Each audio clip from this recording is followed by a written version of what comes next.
Hello সবাইকে, আমি সঙ্গীতা চলে এলাম ছোট্ট একটা মিনি ব্লগ নিয়ে। যখন আমরা কোনো বিয়ে বাড়ি বা অনুষ্ঠান বাড়িতে যাই, ভাতের পরেই ঝুড়ি ঝুড়ি আলু ভাজা আর ডাল এসে পড়ে পাতে।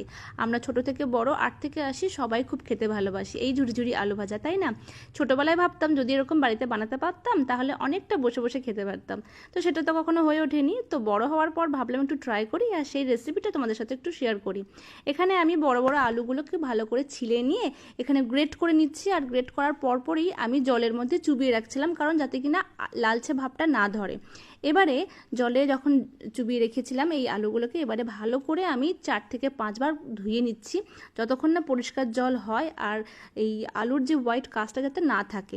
ভালো করে ধুয়ে নেওয়ার পরে আমি ঝাঁঝরিতে আধা ঘন্টা মতন রেখে দিয়েছিলাম, জলটা ঝরার মতন আর একটু টাইম দিয়েছিলাম, এবং একটু সাদা কাপড়ও যদি আমরা একটু জলটা সোক করে নিতাম তাহলেও ভালো হতো, তো সেটা আর আমি করিনি।